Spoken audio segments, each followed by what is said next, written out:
Muchas gracias, Ana Lucía, por aceptar la invitación para conversar de temas tan relevantes que atañen a cualquier organización de trabajo, sea institución pública o privada, que es una manera más de tantas de discriminación, ¿no? El motivo de la discriminación por raza.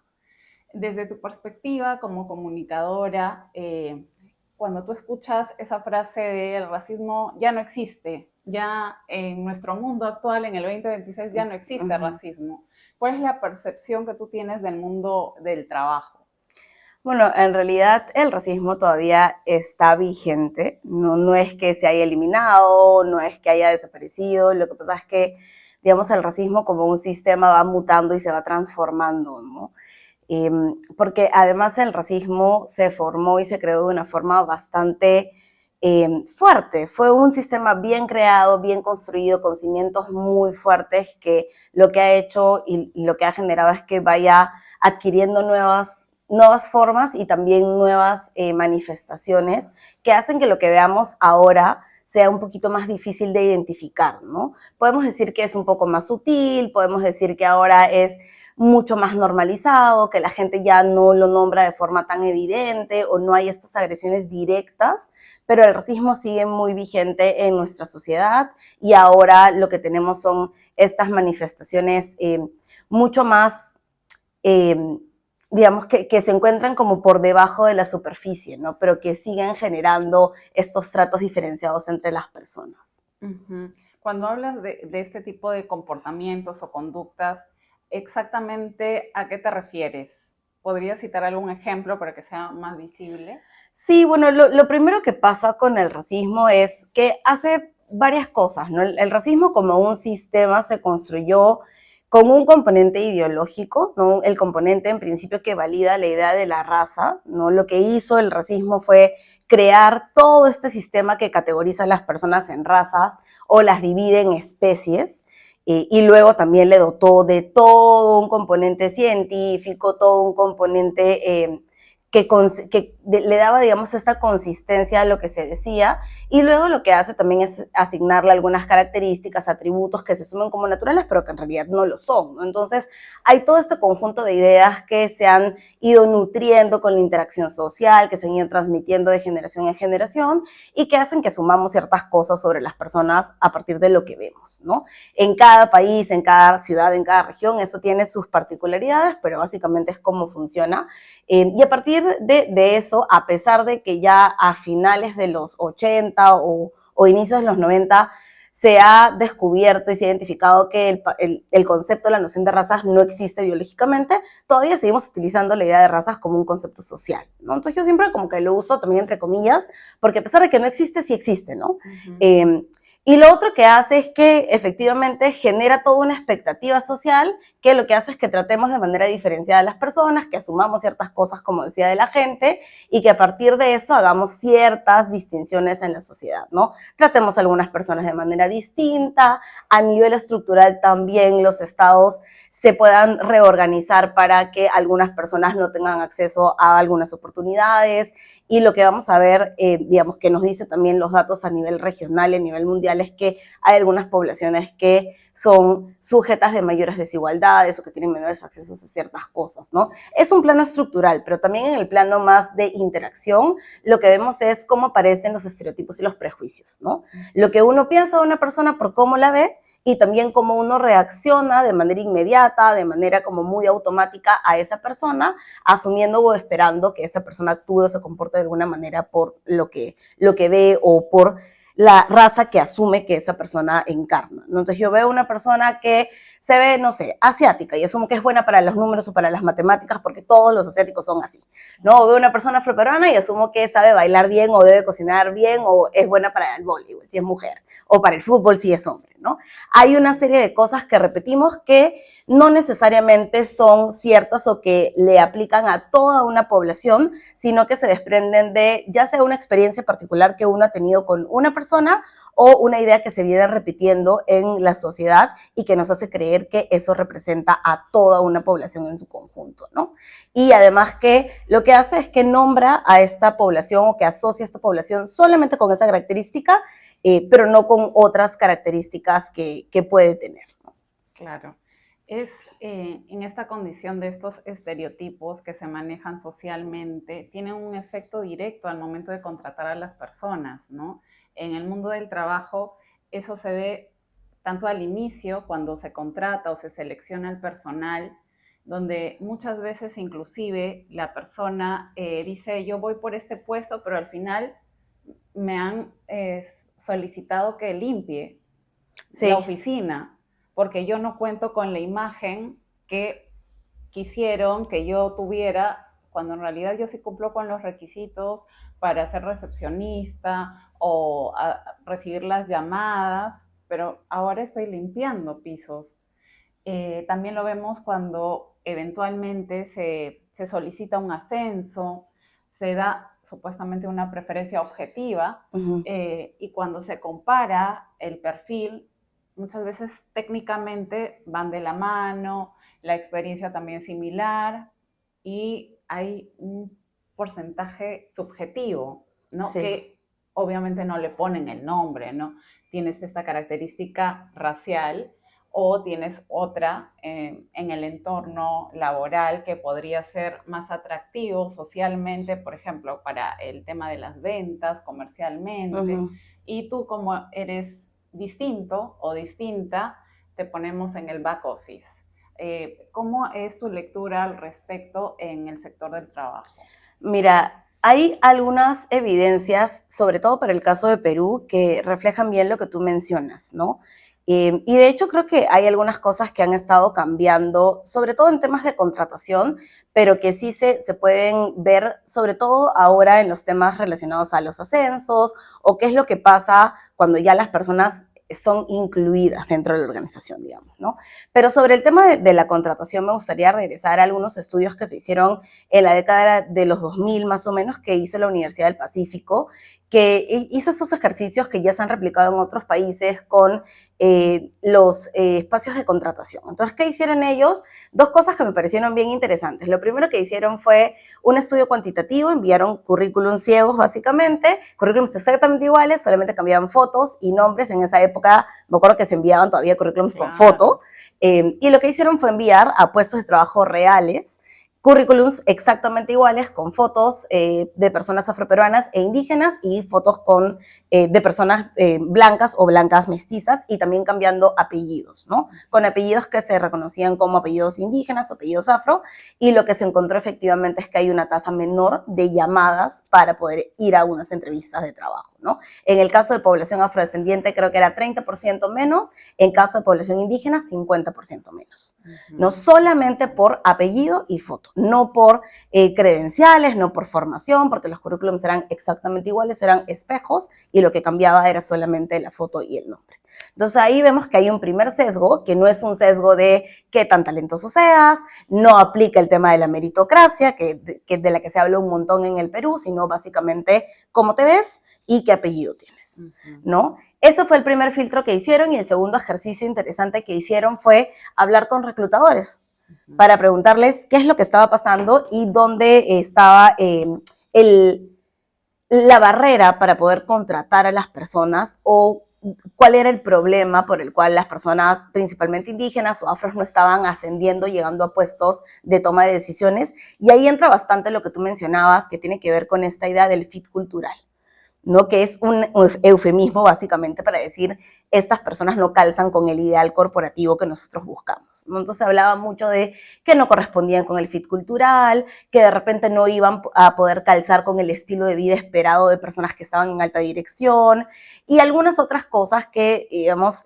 disfrazaban un poco este tema de que no calzaban con un estilo de alta dirección o de puestos de dirección por el color de piel o por la etnicidad que tenían. Entonces ahí vamos a ver que efectivamente hay evidencia que respalda lo que mencionabas, pero más allá de eso, ya pasando estas barreras de este estudio que se hizo ya hace 20 años, hay algunas cosas relacionadas a cómo se evalúa en función de esto, del fit cultural, de cómo se entiende lo corporativo, de cómo también algunos elementos, no solamente relacionados a lo físico, sino de la identidad de las personas, pueden entrar a tallar en el espacio de trabajo, y también qué es lo que pasa cuando las personas están navegando el espacio de trabajo. si están sujetos a microagresiones, si están sujetas a acciones de discriminación racial evidente, si no son tomados en cuenta para hacer ciertas cosas, si eso afecta no solamente su bienestar emocional, sino también cómo desempeñan sus funciones en función de las expectativas que tienen de ellos por los estereotipos o los sesgos que tienen las personas del equipo, ¿no? Claro, eso es muy importante porque dependiendo del estereotipo que se maneja en la organización, eventualmente, por ejemplo, una persona que tiene sesgos asiáticos van a tener una expectativa mucho más alta porque se presupone que es mucho más inteligente que, digamos, una persona afrodescendiente o una persona autóctona, entre comillas, del Perú. Y esta carga que se le pone a esta persona puede llegar a esta situación del burnout o del síndrome del quemado. Y esta situación que estamos analizando ahora como racismo puede eventualmente, si no es bien manejado dentro de la organización, a conllevar a un estado de salud nocivo para la persona, como estos síndromes que desafortunadamente no tienen una mirada para atrás. No se puede cambiar esta situación en el estado de la salud, en el mundo subjetivo de la persona. Ahora, si bien es cierto, siempre analizamos el tema del trabajador o trabajadora, también es cierto que esta situación de racismo que comentamos también genera un impacto en el clima laboral, de cómo se lee en la organización, sí, cómo se trata desde los pares, también al personal inferior, así como al superior jerárquico. Ahí tú has visto alguna referencia cuando nosotros hablamos de la manifestación en distintos niveles de esta manera de discriminar a las personas. Mira, en realidad, como mencionábamos, teniendo en cuenta que los temas raciales en el Perú son poco abordados y en las organizaciones tampoco son muy abordadas, hay poca evidencia realmente de qué es lo que sucede en organizaciones. Yo trabajo con la consultora en temas de diversidad e inclusión y en realidad de todo lo que trabajamos, te podría decir que un 5% de lo que trabajamos tiene que ver con temas raciales, porque pocas organizaciones se atreven a poder explorar estas cosas por lo sensible que puede ser para algunas personas, por lo incómodo que puede ser para las organizaciones también excavar en estas cosas, pero lo que hemos visto cuando hemos trabajado con organizaciones que quieren explorarlo es que hay una relación, por ejemplo, entre la percepción de clima laboral o de bienestar. Si cruzas la variable de etnicidad o de personas racializadas con la percepción de clima, ¿no? Cuando hay, por ejemplo, un estándar o un promedio de percepción de clima, y miras qué es lo que pasa con una persona que es indígena o afrodescendiente o de un pueblo originario asiática o una persona en general racializada, la percepción sobre el bienestar o el clima laboral es menor en esas personas, ¿no? Entonces, sí hay como algunas evidencias mínimas, porque te digo, en verdad son pocas organizaciones las que miden esto, de que hay situaciones que pueden estar afectando la percepción de bienestar, ¿no? Lo que más se reporta o lo que más hemos visto también es la percepción de microagresiones, de estas experiencias cotidianas de discriminación que se ven, bromas, chistes o cosas que a veces pueden ir, como tú mencionabas, también alterando o afectando la experiencia y el bienestar emocional que tiene una persona, ¿no? Y al final también lo que sucede es que si estas cosas son repetitivas, si no hay protocolos efectivos, si no hay realmente una atención inmediata a estos casos de discriminación, lo que va a pasar finalmente es que pierdes ese talento, ¿no? Porque ese talento va a dejar de trabajar a gusto, va a dejar de ser productivo y finalmente va a optar por buscar otro espacio donde sí sea valorado o donde sienta que no está siendo discriminado. En el mejor de los casos, ¿no? Porque si es un En el talento mejor de los casos, efectivamente. que considera que puede ejercer su trabajo en otros espacios, va a ir por esa alternativa, pero desafortunadamente no todas las situaciones son así, Sí. ¿no? Y muchas veces también esos trabajadores o trabajadores permanecen porque tienen obligaciones, hay facturas que pagar, hay criaturas, etcétera, que generan que permanezca en la organización y que vaya afectando a su salud y también a su trabajo, ¿no? Desafortunadamente puede llegar a un caso de despido porque la persona empieza a rendir más bajo. Así es. O se generan otras situaciones que afectan no solamente la parte de la persona, sino también a la organización. Y en esa línea, cuando tú analizas el tema, el componente adicional, cuando hablamos de perspectiva de género, que desafortunadamente en el Perú se ha legislado que ya no existe esa frase. Estamos prohibidos. Hay que ponerle un bip ahí. No, vamos a cerrarlo ahí. Pero desde esa visión, la pregunta es, ¿suma, se multiplica, se divide cuando hablamos del tema mujer y discriminación? Sí, digamos, no suma, se superpone, ¿no? Entonces, cuando hablamos de entender qué es lo que pasa, no solamente con las mujeres, sino con cómo entra a tallar el género, lo que hablamos es de un enfoque interseccional, ¿no?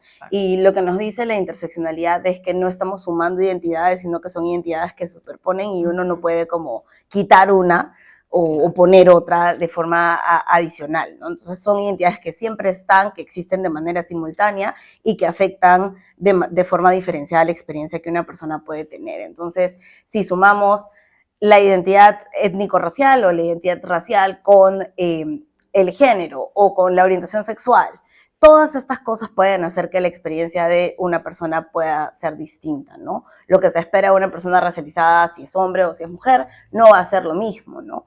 Entonces, efectivamente, ahí entra a tallar el machismo, también los temas de homofobia, los temas también de discapacidad. Puede haber una persona que es discapacitada y también es racializada, ¿no? Me parece un caso de discriminación hacia una persona afroperuana que tenía discapacidad, que logró convertirse en una demanda penal. Entonces, todas estas cosas lo que hacen es hacer que la experiencia de una persona sea diferente, ¿no? Totalmente diferenciada. Entonces, no es como que uno suma, porque si suma puede restar y no necesariamente es así, ¿no? Claro, no es una matemática, ¿no? Es una superposición. Y es muy importante lo que mencionas porque muchas veces no se logra entender, ¿no? Porque nosotros vivimos en un mundo de blanco, negro, sí, bueno, malo, y esto que hablamos de la superposición es como, ¿qué? ¿No? Está fuera de nuestro marco conceptual, de la manera como concebimos, estudiamos nuestra metodología, sí, cómo nos explicamos con el mundo, sí, y es muy importante encontrar este diálogo para tratar inicialmente de comprender. Sí. Y creo que estos ejemplos que señalas, ¿no? Una persona afrodescendiente o, digamos, descendiente de asiáticos, que además tiene estas particularidades que pueden generar una discriminación como la discapacidad o incluso su orientación sexual, o quizá como un caso muy popular, desafortunado, donde seguramente ubicas a Javiera Arníez. Es una comunicadora, ¿verdad? Es comunicadora, es afroperuana, es una persona trans, entonces tiene más identidades que complejizan su experiencia, ¿no? Y creo que es un ejemplo bien interesante porque en este caso, nuevamente entendiendo esto de sumas y restas, no es que ella se puede levantar hoy y decir, hoy no quiero ser una mujer, quiero ser solamente afroperuana o quiero solamente ser una persona trans, ¿no? Sí. Es así, ¿no? Uno no puede desprenderse de las identidades, no las puede restar. Claro. Y en nuestro país, sobre todo en las personas creo que un poco más grandes, esta tolerancia también a aceptar que existen estas diversidades, sí, es un poco más complicado porque vienen de una experiencia de vida quizá distinta, sin tratar de justificar, pero lo cierto es que genera mucho... no necesariamente rechazo, sino falta de comprensión. Sí, o sea, creo que es como falta de comprensión. Yo siento que a veces es esta falta de apertura que tenemos para escuchar otras perspectivas, porque no siempre se trata de querer entender todo de manera inmediata, ¿no? Yo trabajo en estos temas hace casi 15 años ya y hay muchas cosas que yo no entiendo. O sea, no es que yo me aproximo a algo o conozco a alguna persona y entiendo todo de inmediato. Pero creo que lo que se trata es poder tener apertura para poder escuchar, ver, comprender y poder estar abierto a poder mirar diferentes perspectivas, ¿no? Porque al final del día todas las personas estamos en esta sociedad existimos, ¿no? Y en tanto existimos, lo que creo que corresponde es aprender a vernos y a entendernos con respeto. Claro. Sí, yo creo que es eso, ¿no? A veces hay cosas que no comprendo, que me parecen un poco extrañas o que en mi cabeza pueden no hacer sentido. A veces me ha pasado también cuando conversamos con personas o con líderes o tenemos charlas que me dicen, pero esto yo no lo entiendo. Y yo le digo, está bien, o sea, yo no le estoy pidiendo que lo entienda, pero al menos dése la oportunidad de escuchar, de oír, de intentar comprendernos. Si no lo entiende, yo le puedo explicar, le puedo dar las definiciones, le puedo dar el concepto, le puedo traer testimonios. Escuche, ¿no? Entienda, escuche, dése la oportunidad de ver a la persona por lo que es, un ser humano. Más allá de lo que usted considere, más allá de cuál sea tu fe, ¿no? Porque muchas veces también la fe nos nubla un poco en esta capacidad de ver a la otra persona y verlo como una persona, como un ser humano, y escuchar a esa persona que lo que quiere también es poder vivir en armonía en la sociedad como queremos todos, ¿no? Tal cual. Y en esa línea también hay estudios, ¿no? que se han realizado desde características físicas de la persona. Por ejemplo, personas como tú y yo, que tenemos este hermoso cabello. Hay un análisis que ha concluido que se suele percibir que somos menos profesionales. Sí. ¿No? Y a mí me llamó mucho la atención porque ¿cómo es posible que si yo me ¿Cómo es posible? Que si yo me laseo el cabello, que por mucho tiempo también lo hice, sí, se me perciba más inteligente, más competente, más capaz, que si simplemente dejo mi cabello al natural? Que pareciera algo ridículo, insensato, pero las estadísticas y los estudios demuestran lo contrario.